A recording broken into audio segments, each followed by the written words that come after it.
Hoje eu quero falar sobre intimidade. Abra sua Bíblia, por gentileza.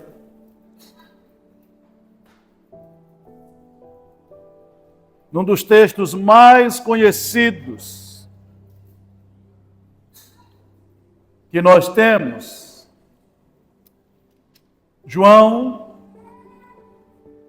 livro de João, capítulo 1. João, capítulo 1.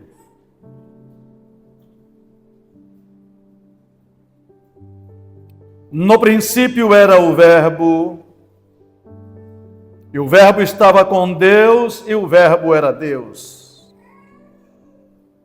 Ele estava no princípio com Deus. Todas as coisas foram feitas por intermédio dele, e sem ele, nada do que foi feito se fez. A vida estava nele, e a vida era a luz dos homens. A luz resplandece nas trevas, e as trevas não prevaleceram contra ela. Houve um homem enviado de Deus, cujo nome era João. Ele veio como testemunha para que testificasse a respeito da luz, a fim de que todos virem a crer por intermédio dele. Ele não era a luz, mas veio para que testificasse da luz, a saber, a verdadeira luz que, vinda ao mundo, ilumina a todo homem. Versículo 10. O Verbo estava no mundo. O mundo foi feito por intermédio dele, mas o mundo não o conheceu. Veio para o que era seu, e os seus não receberam. Mas a todos quantos o receberam, deu-lhes o poder de serem feitos filhos de Deus, a saber, aos que creem em seu nome, os quais não nasceram do sangue, nem da vontade da carne, nem da vontade do homem, mas de Deus. E o Verbo se fez carne e habitou entre nós, cheio de graça e de verdade, e vimos a sua glória como a glória do unigênito do Pai. Amém? Bem, esse é um texto bastante conhecido e precisamos caminhar. E eu espero que Deus nos dê a graça de compreender o que é que Ele quer comunicar conosco esta noite. Amém? Deus é um Deus que deseja habitar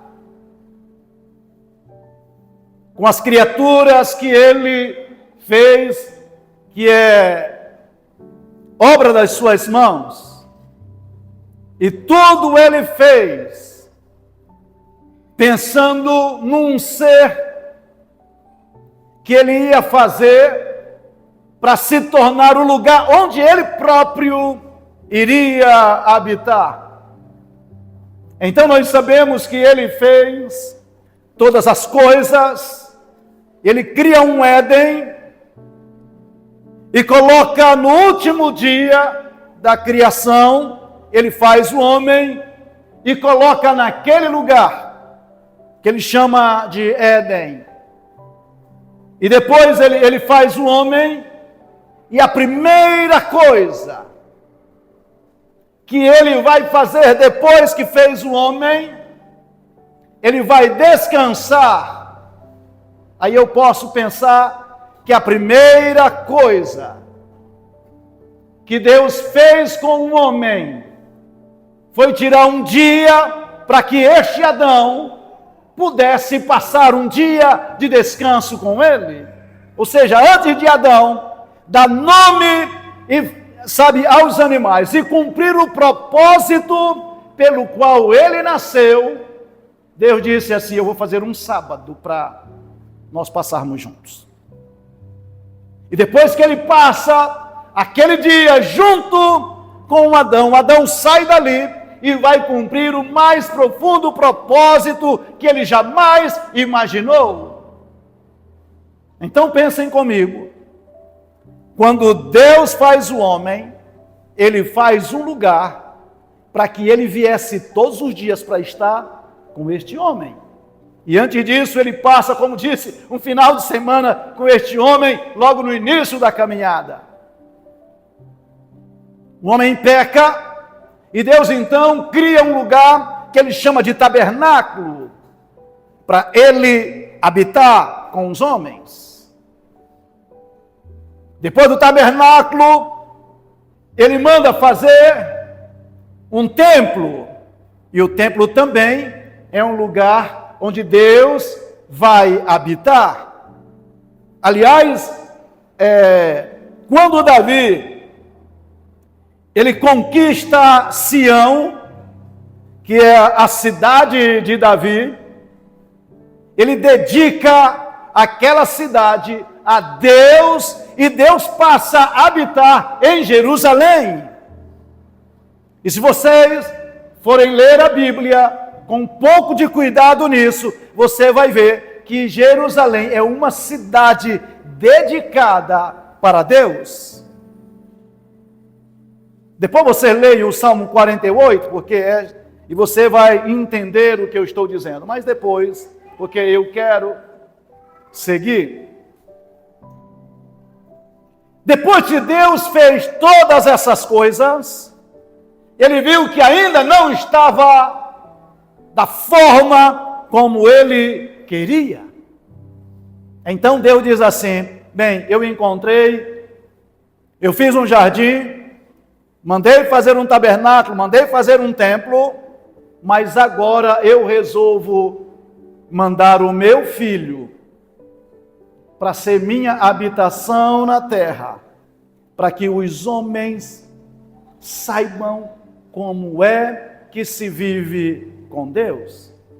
E é por isso, irmãos, que o texto vai falar da maior operação que Deus poderia fazer, é Deus se tornar gente para habitar no meio da gente, para que a gente soubesse como é que se anda com Ele. Amém? Então Jesus foi modelado e Ele é o nosso modelo para como a gente anda com Deus. Isso é tão sério que Jesus é chamado de verbo ou de palavra, e esta palavra vira gente, e esta gente começa a aprender daquilo que é a palavra, como se vive com Deus. Mas a operação não parou aqui. Até eu diria que se parasse aqui, já estaria de bom tamanho, porque nós olharíamos para Jesus dizendo: bem, era isso que eu sonhava para mim. E pensem, a maioria de nós, e hoje eu falei para a irmã Deusa, eu digo: irmã Deusa, eu estou me sentindo mais um religioso do que de verdade alguém, sabe, que entende, e eu entendo isso com muita clareza, que nós não fomos chamados para ser religiosos. É porque na religião a gente cumpre o papel que nos é dado. Por exemplo, há muita coisa na Bíblia, Carlos, que a gente pensa que Deus está nos recompensando, quando na verdade Deus está nos dando presentes. Por exemplo, a tua salvação é uma recompensa ou é um presente? Qual a luta que tu fizestes para a tua salvação? Sabe, a cura A cura. Lembra que Jesus curou gente, sabe, que nem conhecia ele, nem sabia de absolutamente nada. Tudo o que aconteceu foi porque aquela pessoa creu.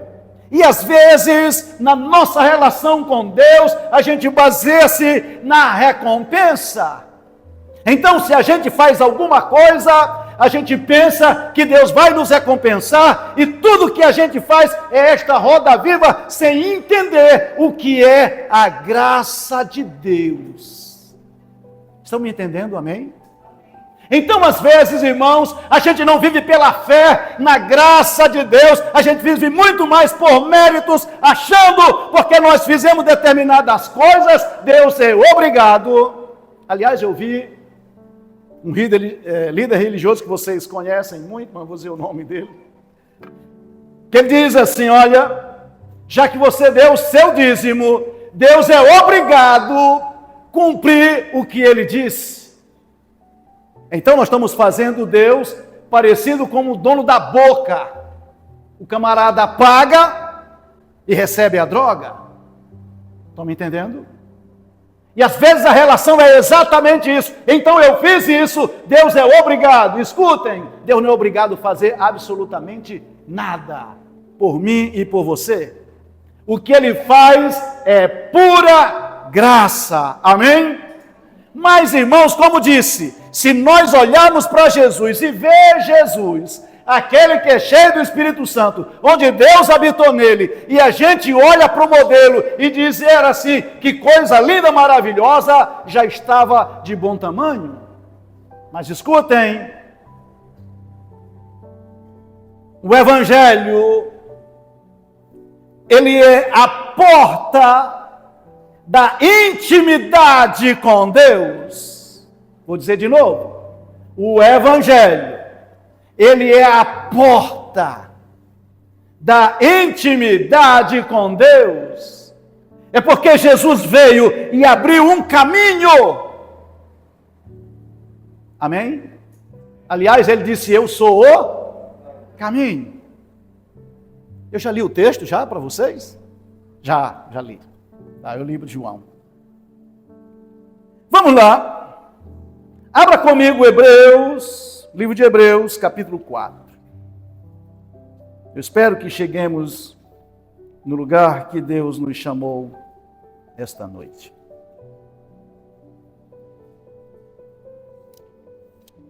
Hebreus, capítulo 4, e o versículo 6, 16.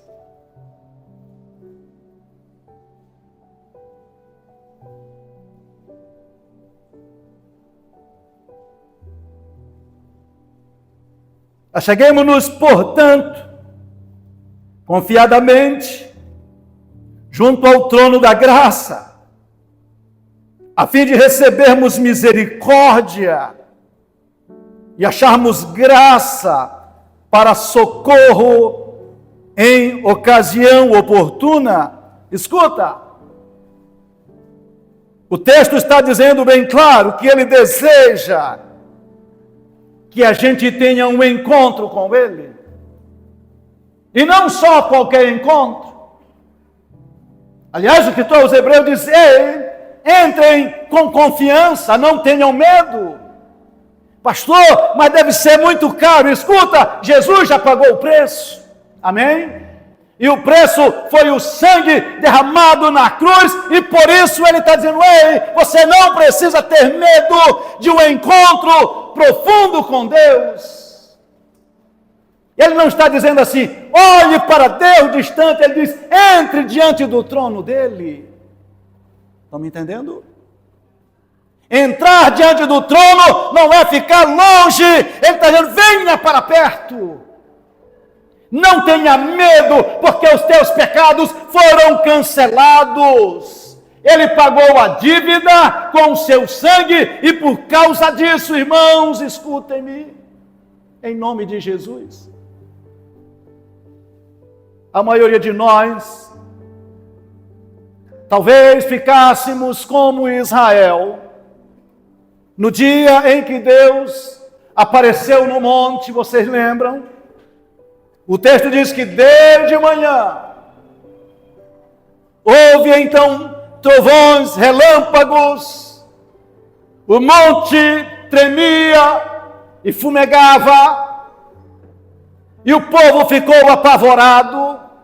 Então Deus disse: lembra, eu sou o Senhor teu Deus que te tirou da terra do Egito, da casa da servidão. E Deus então começa a falar, e o povo corre e fica distante. E depois daquele episódio chamaram Moisés, disseram: Moisés, fala tu mesmo com Deus, e aquilo que Ele disser para ti, nós vamos ouvir. Você vai dizer para nós, nós vamos ouvir e seguir. Só não queremos estar muito perto de Deus. Escutem, alguns de nós queremos que tenha alguém sempre que interceda por nós, porque nós não temos coragem de atravessar a fronteira. Porque achamos que conversar muitas vezes com Deus, ter intimidade com Deus, são só para os gigantes espirituais. Ah, mas nós somos pequenos. Quem somos? Ele. A Bíblia está dizendo: você não precisa ter medo. Você não precisa de outras pessoas. Tudo que você precisa é do sangue de Jesus, que te lavou e me lavou, nos purificou, e por causa disso nós não podemos ter medo. Aliás, nos textos anteriores ele diz: olha, nós não temos um sumo sacerdote que não possa se compadecer das nossas fraquezas. Porque escutem, às vezes a gente pensa assim: meu Deus, eu sou tão fraco. Olha, ver se vocês ainda estão de Bíblia aberta. Veja o que diz o versículo 14, estou falando de Hebreus capítulo 4. Tendo, pois, a Jesus Cristo, Filho de Deus, como grande sumo sacerdote que penetrou os céus, conservemos firme a nossa confissão. Versículo 15. Porque não temos sumo sacerdote que não possa compadecer-se das nossas fraquezas. Antes, foi ele tentado em todas as coisas, a nossa semelhança, mas sem pecados. Ele está dizendo: ei, você acha que não pode? Escuta, nós temos um sumo sacerdote, e que esse sumo sacerdote foi tentado igualzinho eu e você. Amém? Está pensando que o teu sumo sacerdote não foi tentado? Ele não tinha pecado, e ele adentrou a eternidade diante de Deus, e agora esse sumo sacerdote diz: ei, vocês podem entrar, vocês são meus, podem, vocês têm direito de entrar no trono da graça para alcançar misericórdia em tempo oportuno. Então a minha pergunta é: como é que nós vamos fazer com aquilo que Deus abriu o caminho? Nós vamos ficar do lado de fora, baseando-se na sua própria justiça, pensando naquilo que a gente faz, ou está estabelecida a nossa fé, o nosso fundamento naquilo que Ele fez? Mas vamos mais, ainda estão de Bíblia aberta. Olhe também Hebreus capítulo 10, esse é bastante interessante.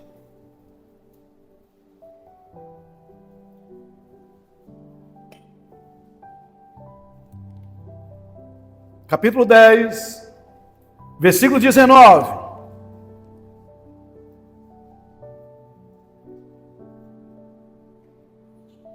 Oh, aleluia. Tendo, pois, irmãos, tem você, irmã Rosa, você, Silas, você, Tiago, você, Bia, tem intrepidez para entrar no Santo dos Santos, pelo sangue de Jesus,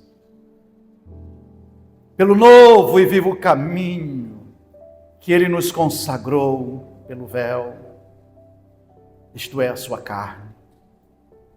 E tendo grande sacerdote sobre a casa de Deus, afastemo-nos com sinceridade, não é isso? E afastemo-nos, aproximemo-nos com sincero coração, em plena certeza de fé, tendo o coração purificado da má consciência e lavado o corpo com água pura, guardemos firme a confissão da esperança sem vacilar, porque quem fez a promessa é fiel. Escuta, um sumo sacerdote na antiga aliança, que é apenas a sombra desta nova aliança. Eles não entravam, Silvana, com confiança. Não. Eles entravam apavorados no lugar onde Deus ia aparecer uma vez por ano. Eu já citei isso aqui algumas vezes. Mas um sumo sacerdote que por acaso ele era sorteado para que naquele ano ele entrasse na presença de Deus, era um ano de pavor, escutem, não era um ano de alegria, era de medo. Havia um temor terrível no coração deles, porque eles poderiam morrer lá dentro. Aliás, eles entravam de duas formas: uma, amarrado, porque se eles morressem, ninguém tiraria eles de lá, tinham que ser puxado por uma corda. E outra, as abas das suas vestes eram cheias de sinos pequenos. Enquanto ele se movia dentro do Santo dos Santos, as pessoas sabiam porque o sino batia um no outro, então o sino dava a ideia de que eles ainda estavam vivos. Há um salmo, eu acho que é o Salmo 119, bem-aventurado o povo que ouve o som festivo. O som festivo era o som, sabe, da orla, como era o nome? Da túnica do sumo sacerdote. Ele entrava, enquanto ele se movia, sabia que ele estava vivo e o povo tinha esperança. Antes de ele entrar, ele fazia sacrifício pelo povo e depois fazia sacrifício por si mesmo. Lavava, sabe-se, no sangue, e agora entrava e o povo ficava orando, apavorado do lado de fora. E mais, Jorge, vamos imaginar que amanhã de manhã, esse sumo sacerdote deveria entrar no Santo dos Santos. Ele se reunia com os outros sacerdotes para conversarem entre si, falar das Escrituras, e aquele sumo sacerdote não dormia à noite, com medo de dormir, sonhar alguma coisa impura e ter medo por causa do seu sonho, entrar no santo lugar e lá ele morresse. Estão me entendendo? Outra coisa, ele tinha que passar, ele entrava no átrio, aí tinha uma cortina e ele passava, e aí o sacerdote também podia ir lá no santo lugar, mas havia um último lugar que eles entravam uma vez por ano, escute, e era uma cortina grossa de aproximadamente 10 centímetros, e não havia uma porta na cortina. Sabe como eles faziam? Ele se abaixava e se arrastava por baixo da cortina, tal era o medo. E mais, eu já disse isso aqui, ele levava o incensário, lembra que o padre tem um incensário? O incensário é para que aquilo criasse uma fumaça, e eles não conseguissem abrir os olhos, porque eles podiam olhar a Deus lá dentro e morrer. A gente até canta, né? No Santo dos Santos, lembram? A fumaça me esconde, só teus olhos me veem. Sabe por quê? Eles entravam com os olhos fechados, aquela fumaça era para garantir que eles não iam abrir os olhos e se deparar com Deus. E enquanto eles estavam lá, eles sabiam que eles entravam, mas poderiam não sair vivos. Agora, o sumo sacerdote celestial pagou o preço, abriu o caminho e diz: agora vocês podem entrar no Santo dos Santos com confiança, porque vocês não vão morrer, porque agora é o santo lugar da misericórdia. Amém? Eu diria, como diz meu amigo Valdomiro, isso é para aplaudir de pé, saber que eu não preciso ter medo de entrar no Santo dos Santos, porque Jesus pagou o preço para que a gente pudesse entrar lá. Amém? Entrem confiadamente no Santo dos Santos. Ele está dizendo, ei, você não precisa ficar preocupado, ore e clame a Deus e busque a sua presença e não se preocupem.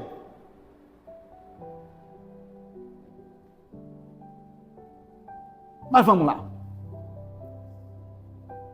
Disse a vocês que Jesus é o modelo. Então a gente olha para Jesus, que era a habitação de Deus. Aí Jesus vai embora para o céu. E o discípulo fica apavorado, meu Deus, o que é que vai acontecer conosco? Lembra uma porção de perguntas que eles fizeram para Jesus em Atos dos Apóstolos, capítulo 1?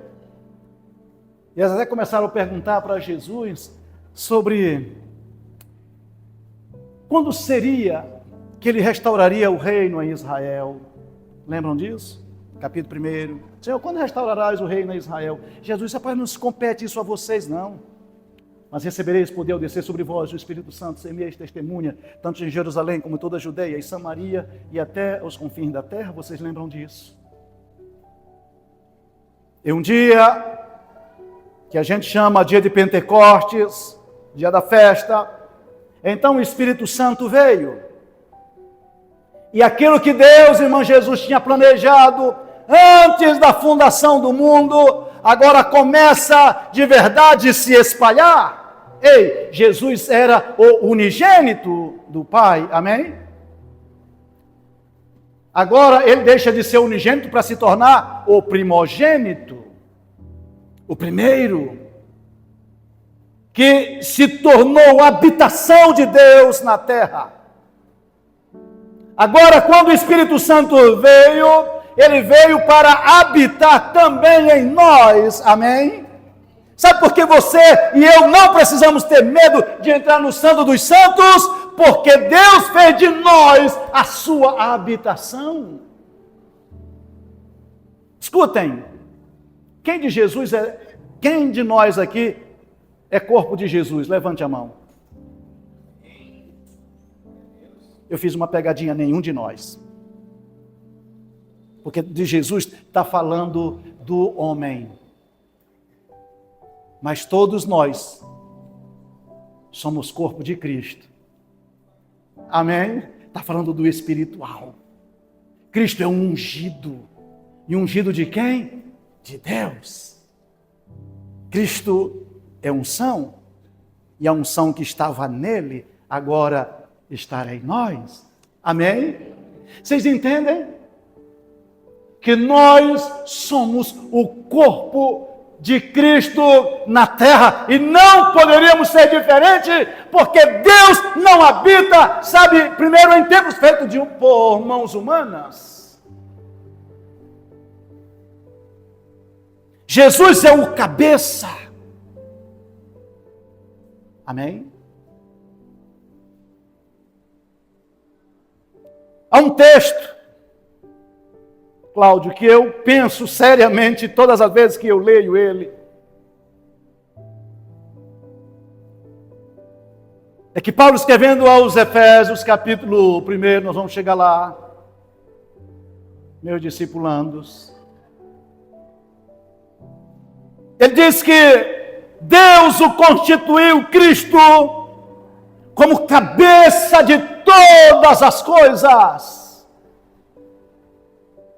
Mas para completá-lo, e essa é a palavra, e que às vezes me assusta, eu digo, meu Deus, como assim? Mas para completar ele como cabeça de todas as coisas, ele deu à igreja, que é o seu corpo. Deixa eu dizer uma coisa aqui, não fique pensando que eu sou um herege. Imaginem vocês, Jesus A razão de Jesus vir ao mundo não foi por causa de nós? Sim ou não? Imagina se Jesus fosse para a eternidade e não salvasse ninguém. Qual era a razão de Jesus ter vindo?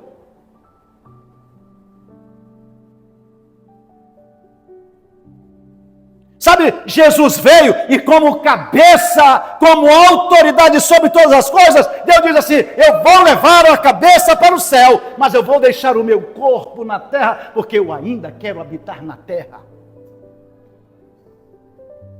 Por isso ele colocou o Espírito Santo para habitar em nós. Percebe?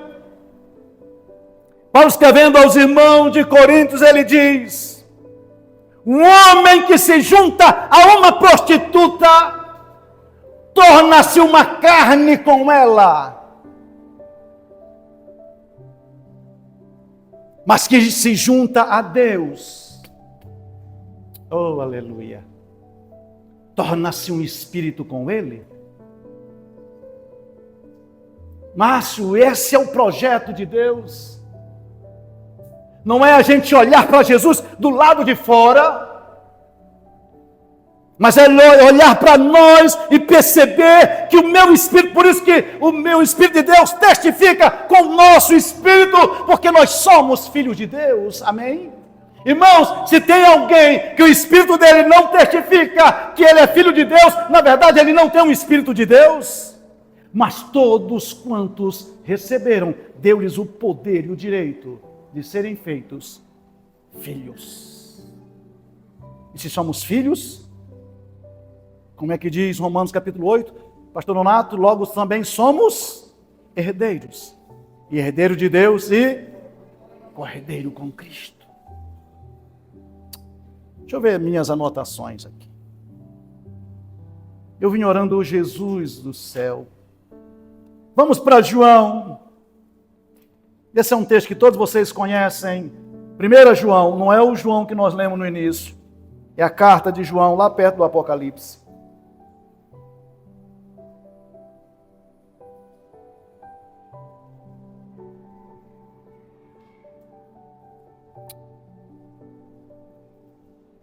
Primeiro João capítulo 4, versículo, só o versículo bem pequenininho. Versículo 19 diz assim: nós amamos, porque Ele nos amou primeiro. João Batista, o mais interessado deste encontro. Porque assim, Silas, às vezes a gente pensa assim: meu Deus, eu procuro tanto. Mas mais interessado nesse encontro é o próprio Deus. Disse a vocês que quem fez o jardim foi Ele. Quem mandou fazer o tabernáculo foi Ele. Mandou fazer o templo foi Ele. Entende? Foi Ele que desceu à terra. Ele que prometeu que viria para habitar. Foi Ele que disse, lembra que o Espírito Santo também é uma promessa do Pai?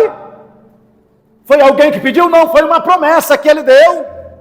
E que Ele ficaria quanto tempo com a gente? Para sempre. Ei, o Espírito Santo veio para ficar para sempre conosco.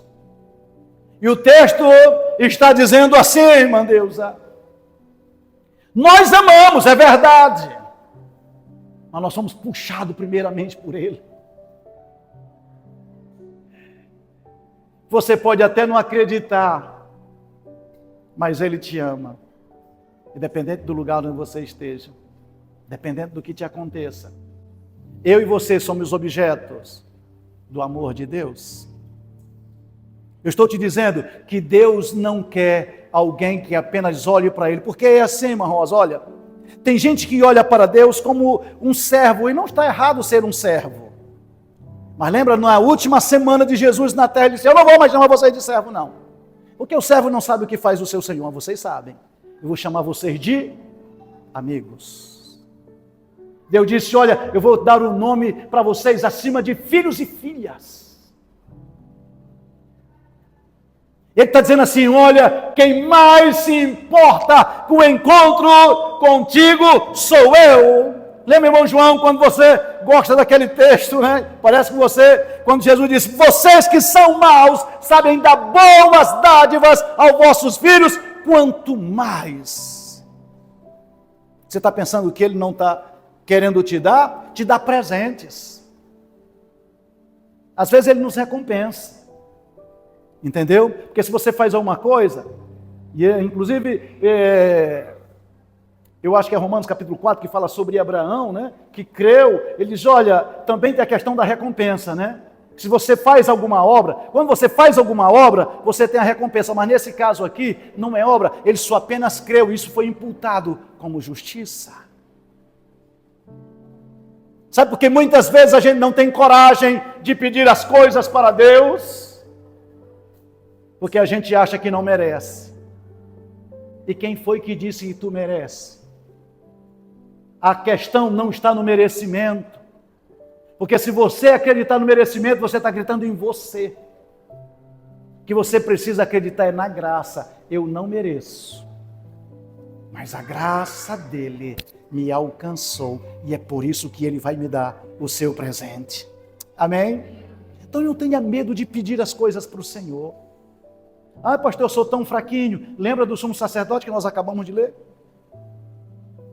Outra coisa, eu vou deixar minhas anotações aqui. Mas outra coisa, às vezes, a gente pensa que Deus ouve a nossa oração só quando a gente está num sufoco terrível. Só porque, sabe, nós estamos no meio da tempestade e Ele ouve. Mas Deus não precisa, sabe, de que aconteça uma tragédia na nossa vida para poder acontecer. É assim, alguém diz assim, meu Deus, eu não tenho nenhum testemunho para contar, nunca me aconteceu coisa ruim. Escuta, tu não precisa que aconteça uma tragédia, tu só precisa acreditar que tu tens um Pai que te ama e está desejoso de te abençoar. Amém? Porque nós somos abençoados com toda sorte de bênçãos nas regiões celestiais em Cristo Jesus. Sabe o que ele está dizendo? Ah, pastor, eu nunca fui curado, graças a Deus, que tu nunca adoeceu. Escutem, eu já disse isso várias vezes aqui, vou repetir. O projeto de Deus nunca foi nos curar, nunca, absolutamente nada. O projeto de Deus é nos proteger das enfermidades. Ele diz assim, olha, se tu me obedeceres, disse para Israel, nenhum desses males que veio sobre o Egito virá sobre você. Lembra do Salmo 91, né, que o pessoal chama do Salmo da proteção? Cai 1000 ao teu lado, 10.000 à tua direita, tu não serás atingido por causa da proteção. Sabe o que acontece? A cura é uma concessão por causa do pecado. Não estou dizendo que do teu pecado. Eu estou dizendo que o mundo está no pecado. E por causa desse sistema, existe tantas coisas. Enfermidades. E por causa disso, Deus então colocou um escape para nós. É trazendo a cura. Outra coisa, cura também não é merecimento, é presente do Pai. Então não tenha medo de pedir a cura para o Senhor. Ah, porque você não merece. Novamente, esqueça merecimento. A gente não vive por vista, a gente vive por fé. Escute, irmãos, a gente pode ser um bom religioso sem ter nenhuma relação com o Pai. O Antigo Testamento, irmãos, foi cheio de mandamentos e regras, mas ninguém foi salvo a não ser pela fé. Leia o escritor aos Hebreus, capítulo 11, e ele vai falar desde Abel, passando por todo mundo. E aqui o conceito é a fé. Ele começa falando da fé, atravessa os milagres que aconteceram e até mesmo os milagres que não aconteceram, porque ele vai chegar uma hora que ele diz assim, olha, muitos foram cerrados ao meio, ou seja, não houve um milagre.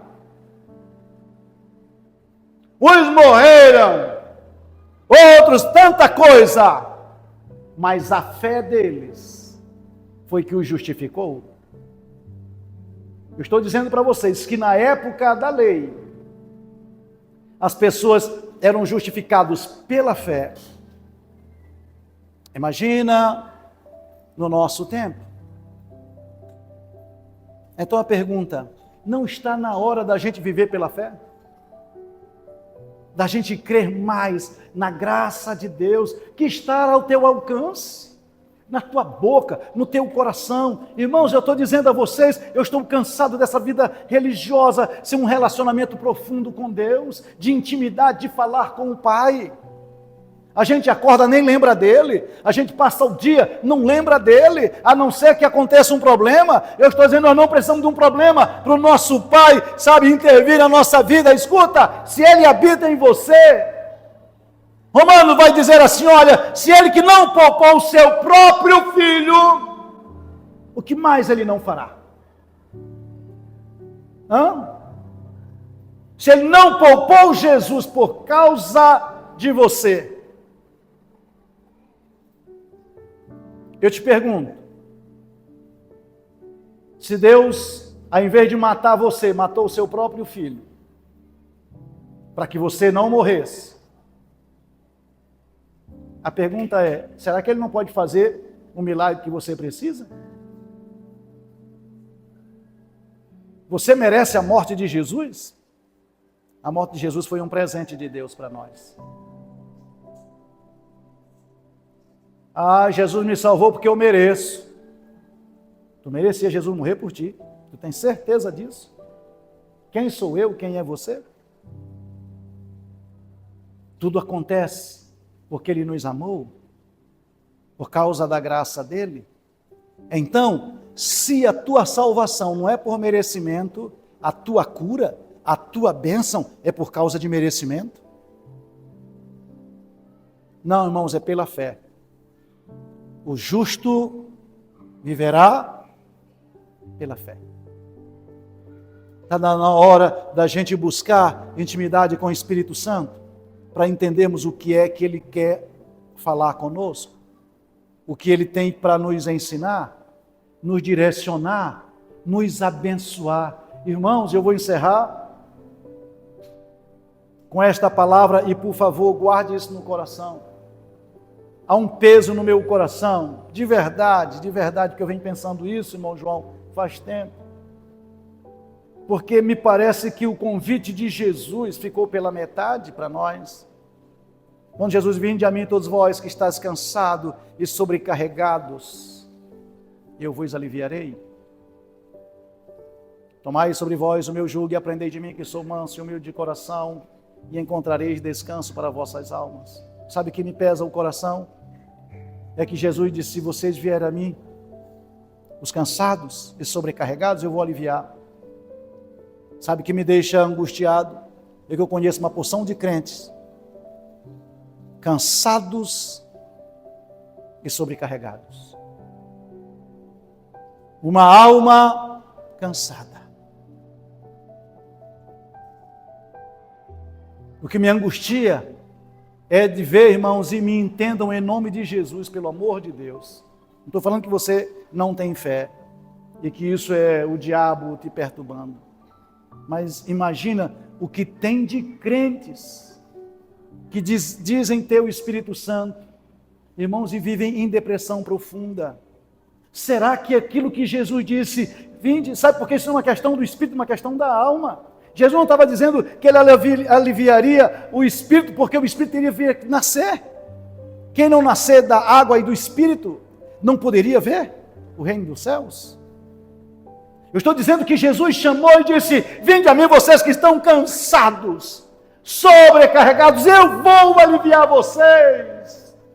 Tomem sobre vós o meu jugo e aprendam de mim que sou manso e humilde de coração, e vocês vão encontrar descanso. Ele, como bom pastor, aí Davi vai lembrar, o Senhor é o quê? É o meu, e nada que mais? Ele leva-me, oh meu Deus, que texto, leva-me às águas tranquilas. Minha pergunta é, você está sendo levado às águas tranquilas de descanso? Como é que está a alma? Refrigera a minha alma e guia-me pela vereda da justiça. Não é por causa de amor que eu tenho por mais o amor do seu próprio nome.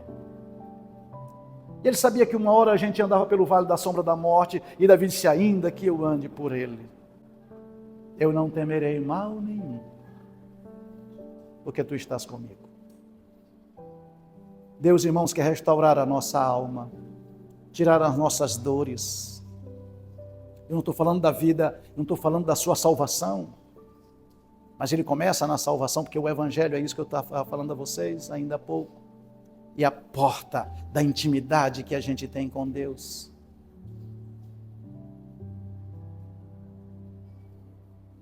Elias teve depressão. E aí a gente justifica, pastor, mas Elias teve depressão, foi até Deus falar com ele. Entendeu? Ele enfrentou Acabe e Jezabel, e ele viu que o negócio ia cair para cima dele. Eu quero morrer. Ele disse, eu não sou melhor que meus pais, tira a minha vida, Jeová. Da onde? Ele estava em tremenda depressão, querendo morrer. Aí Deus diz, é verdade, meu filho, tu vai morrer. Vou até chorar por ti, não foi isso que Deus disse? Levanta, come, tua jornada é sobremodo longa. Ele comeu, andou 40 dias na força da comida, e aí fica dentro de uma caverna, e Deus, eu vou falar contigo. Ele está apavorado, porque pensava que Deus estava no trovão, pensava que Deus estava, na tempestade, e Deus não estava no fogo, e Deus não estava lá. E depois veio, porque a alma dele estava precisando de uma brisa suave. Às vezes a gente está precisando de fogo, irmã Leia. Às vezes é preciso um terremoto, mas Deus sabe como é que está a nossa alma. Amém? Às vezes tudo que Ele quer é que você fique. Tem uma canção, acho que é do Logo, calmo, sereno e tranquilo. Só os antigos sabem. Sinto descanso neste viver. Isso devo a Ele, e só por Ele eu pude obter. Ele é Jesus, esse é das antigas, meu amigo, meu Senhor e Salvador. Às vezes tudo que a gente precisa é um encontro com Deus calmo, sereno e tranquilo. Agora, se você precisa de fogo, Ele vai derramar fogo.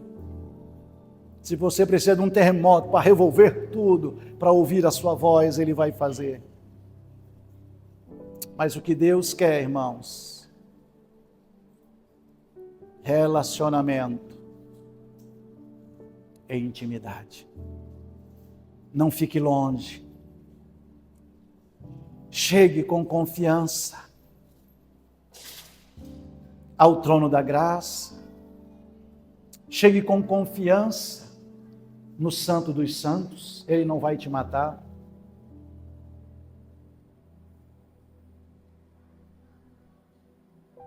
Eu encerro com isto. Eu posso me sentir confortável diante dele. Eu posso me sentir confortável. Eu não preciso ter medo. Eu preciso ter confiança. O amor lança fora todo medo. Medo de quê? Medo de se aproximar. Quando você sabe que é amado, você não tem medo de se aproximar. Quando você não tem certeza do seu aconchego, então você fica com medo. O medroso deva ser alguém que não conhece a Deus. Você o conhece. Não precisa ter medo. Só precisa descansar. Amém? Feche os seus olhos. Feche os seus olhos e vamos orar. Espírito Santo, Tu és aquele que habita em nós e sonda nossos corações. Tu és o mesmo que vai às profundezas de Deus. Tu és o mesmo que conhece o espírito humano. Eu peço a Ti que faça uma conexão profunda na vida de cada um de nós aqui presente. Não como alguém que vai pagar uma penitência, mas como um filho que se lança no amor do Pai, no colo de um Pai amoroso. Talvez aqui tenha alguém como filho pródigo, Pai, que está com medo de um encontro e vem planejando e vem ensaiando como falar contigo. O que eles não sabem é que Tu és um bom Pai que está esperando, com anéis, com roupas novas e pronto para dar uma festa. Esse é Teu coração. Mesmo que a gente ande por lugares escabrosos, Tu não nos deixa de amar, porque Tu és um bom Pai.